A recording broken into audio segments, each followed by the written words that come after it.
ಎಲ್ಲರಿಗೂ ನಮಸ್ಕಾರ. ನಾನು ನಿಮ್ಮ ಮಲ್ಲೇಶ್ ಜೆ ರೇಷ್ಮೆ ರಾಜ ಯೂಟ್ಯೂಬ್ ಚಾನಲ್ಗೆ ಸ್ವಾಗತ. ಇವತ್ತು 12ನೇ ದಿವಸ, 3ನೇ ಜ್ವರ ಎದ್ದು ಇವತ್ತು ಒಂದು ಮೇವನ್ನು ಹಾಕಿದ್ದೀವಿ. ಇದು 2ನೇ ಮೇವು. ಹುಳುಗಳಿಗೆ ಇವತ್ತು ಪೌಡರನ್ನು ಕೊಡ್ತೀವಿ. ವಿಜೇತ ಗ್ರೀನ್ ಪೌಡರನ್ನು ಕೊಡ್ತೀವಿ. ಹುಳುಗಳು ಒಂದೇ ಯೂನಿಫಾರ್ಮಿಟಿ ಆಗಿದ್ದಾವೆ ಮತ್ತು ಸರಿಯಾಗಿ ತೆಳುವಾಗಿ ಒಂದೇ ಸಮಾನಾಂತರವಾಗಿದ್ದಾವೆ. ಸುಮಾರು 24ರಿಂದ 36 ಗಂಟೆಗಳವರೆಗೆ ಹುಳುಗಳು 3ನೇ ಜ್ವರದಲ್ಲಿ ಕುಳಿತುಕೊಳ್ತವೆ. ಈ ಅವಧಿಯಲ್ಲಿ ಹುಳುಗಳು ತಲೆಯನ್ನು ಮೇಲಕ್ಕೆತ್ತಿ ಇಡೀ ದೇಹದ ಚರ್ಮವನ್ನು ಕಳೆದು ಹೊಸ ಚರ್ಮವನ್ನು ಪಡೆಯುತ್ತವೆ. ಈ ಹೊಸ ಚರ್ಮವನ್ನು ಪಡೆದಾದ ಮೇಲೆ ಹುಳುಗಳು ಮತ್ತೆ ಜೋರಾಗಿ ಮೇಯೋದಕ್ಕೆ ಪ್ರಾರಂಭ ಮಾಡ್ತವೆ. ಎಲ್ಲ ಜ್ವರಗಳಲ್ಲೂ ಅಷ್ಟೇ, ಮೊದಲ 1-2 ಮೇವುಗಳನ್ನು ಎಳೆಯ ಸೊಪ್ಪನ್ನು ಕೊಡಬೇಕು. ಜ್ವರದಿಂದ ಎದ್ದ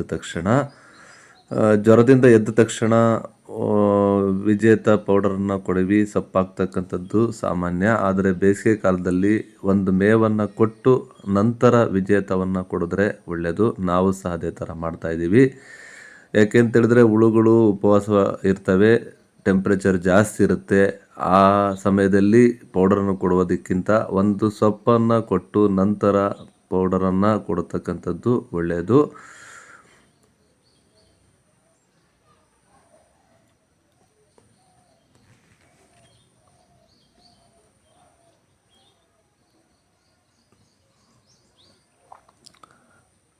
ನಾವು ವಿಜೇತ ಗ್ರೀನ್ ಅನ್ನು ಬಳಸ್ತೀವಿ.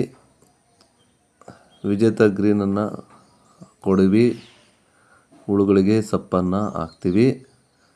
ತೆಳುವಾಗಿ ಒಂದೇ ಸಮಾನಾಂತರವಾಗಿ ಹುಳುಗಳಿಗೆ ಪೌಡರನ್ನು ಕೊಡಬೇಕು. ದಟ್ಟವಾಗಿ ಬೀಳೋ ರೀತಿ ಮತ್ತು ಬಯಲಾಗಿ ಬೀಳೋ ರೀತಿ ಈ ರೀತಿ ಕೊಡಬಾರ್ದು. ಒಂದೇ ಸಮಾನಾಂತರವಾಗಿ ಕೊಡಬೇಕು. ಎಲ್ಲ ಕಡೆ ಒಂದೇ ಪ್ರಮಾಣದಲ್ಲಿ ಪೌಡರ್ ಬೀಳಬೇಕು. ನಾವು ಸೊಳ್ಳೆ ಪರದವನ್ನು ಬಳಸಿ ಯಾವಾಗಲೂ ಕೊಡತಕ್ಕಂಥದ್ದು.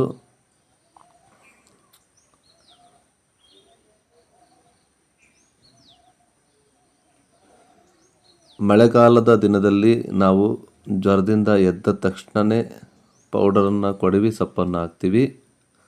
ಮಳೆಗಾಲ ಮತ್ತು ಚಳಿಗಾಲದಲ್ಲಿ. ಬೇಸಿಗೆ ಕಾಲದಲ್ಲಿ ಮಾತ್ರ ಒಂದು ಮೇವನ್ನು ಕೊಟ್ಟು ನಂತರ ಪೌಡರನ್ನು ಕೊಡವಿ ನಂತರ ಸೊಪ್ಪನ್ನು ಹಾಕ್ತೀವಿ.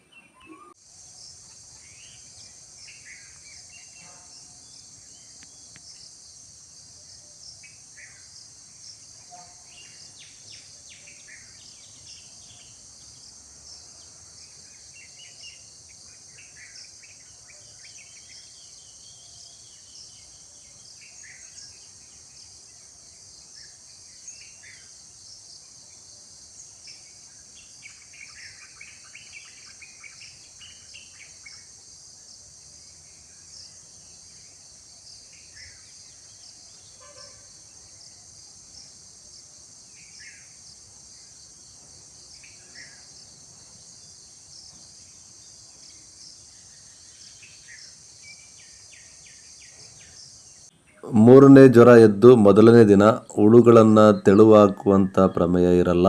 ಯಾಕೆಂತೇಳಿದ್ರೆ ನಾವು ಜ್ವರಕ್ಕೆ ಸೆಟ್ ಮಾಡುವ ಹಂತದಲ್ಲಿನೇ ಹುಳುಗಳನ್ನು ಸರಿಯಾದ ಪ್ರಮಾಣದಲ್ಲಿ ಹುಳುಗಳನ್ನು ಇಟ್ಟಿರ್ತೀವಿ. ಈ ರೀತಿ ಹುಳುಗಳು ಇಷ್ಟು ತೆಳುವಾಗಿರಬೇಕು.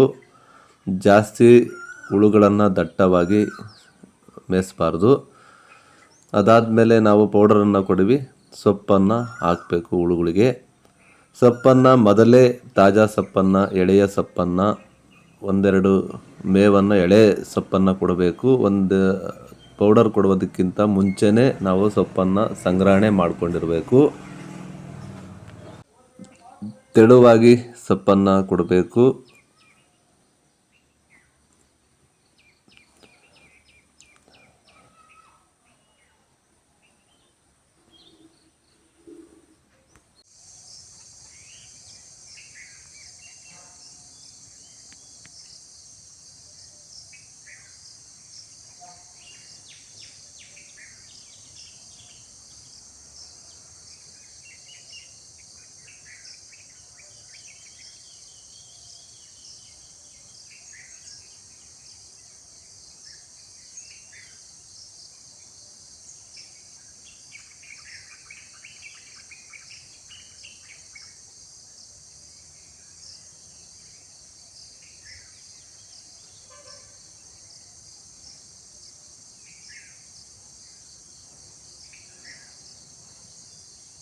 ನೀವು ಈಗ ಹತ್ರದಿಂದ ನೋಡ್ತಾ ಇರ್ತಕ್ಕಂಥದ್ದು ಮೂರನೇ ಜ್ವರ ಎದ್ದು ಎರಡನೇ ಮೇವನ್ನು ಮೇಯ್ತಾ ಇರ್ತಕ್ಕಂಥ ಹುಳುಗಳನ್ನು ನೋಡ್ತಾ ಇದ್ದೀರಾ. ಹುಳುಗಳು ಎಲ್ಲ ಒಂದೇ ಯೂನಿಫಾರ್ಮಿಟಿ ಆಗಿದ್ದಾವೆ, ಒಂದೇ ಸಮಾನಾಂತರವಾಗಿದ್ದಾವೆ. ಇದೇ ರೀತಿ ಹುಳುಗಳನ್ನು ನೀವು ಸಹ ತೆಳುವಾಗಿ ಸರಿಯಾದ ಪ್ರಮಾಣದಲ್ಲಿ ಹುಳುಗಳನ್ನು ಇಡಬೇಕು. ಹುಳುಗಳು ಸುಮಾರು 24 ಗಂಟೆಯಿಂದ 36 ಗಂಟೆಯವರೆಗೆ ವಾತಾವರಣದ ಮೇಲೆ, ಟೆಂಪ್ರೇಚರ್ ಮೇಲೆ ಡಿಪೆಂಡ್ ಆಗಿ ಹುಳುಗಳು ಜ್ವರಕ್ಕೆ ಕುಳಿತುಕೊಳ್ತವೆ. ಟೆಂಪ್ರೇಚರ್ ಜಾಸ್ತಿ ಇದ್ದಂಥ ಸಂದರ್ಭದಲ್ಲಿ ಹುಳುಗಳು ಬೇಗ ಜ್ವರದಿಂದ ರಿಸೀವ್ ಆಗ್ತವೆ. ಅದೇ ರೀತಿ ಶೀತ ಇದ್ದಂಥ ಸಂದರ್ಭದಲ್ಲಿ ಹುಳುಗಳು ನಿಧಾನವಾಗಿ ಜ್ವರಕ್ಕೆ ರಿಸೀವ್ ಆಗ್ತವೆ. ಆದ್ದರಿಂದ ವಾತಾವರಣ ಸರಿಯಾಗಿದ್ದಾಗ ಸರಿಯಾದ ಪ್ರಮಾಣದಲ್ಲಿ ಸರಿಯಾದ ಅವಧಿಗೆ ಹುಳುಗಳು ಜ್ವರದಿಂದ ಎದ್ದೇಳ್ತವೆ. ಈಗ ನಾವು ಇವತ್ತು 12ನೇ ದಿವಸ, ಮೂರನೇ ಜ್ವರದಿಂದ ಎದ್ದು ಮೊದಲನೇ ದಿವಸ ಯಾವ ಕೆಲಸವನ್ನು ಮಾಡಬೇಕು ಅಂತಕ್ಕಂಥದ್ದು ನಿಮಗೆ ಚೆನ್ನಾಗಿ ತಿಳಿದುಕೊಂಡಿದ್ದೀರಾ ಅಂತೇಳಿ ತಿಳಿತಾ, ಮತ್ತು ಮುಂದಿನ 13ನೇ ದಿವಸ ಮತ್ತೆ ಭೇಟಿಯಾಗೋಣ. ಮೂರನೇ ಜ್ವರ ಎದ್ದು ಎರಡನೇ ದಿವಸ ಮತ್ತೊಮ್ಮೆ ನಾಳೆ ಮತ್ತೊಂದು ವಿಡಿಯೋದಲ್ಲಿ ಭೇಟಿಯಾಗೋಣ ಅಂತ ಹೇಳ್ತಾ, ಅಲ್ಲಿಯವರೆಗೆ ನಿಮ್ಮೆಲ್ಲರಿಗೂ ಸಹ ಧನ್ಯವಾದಗಳು.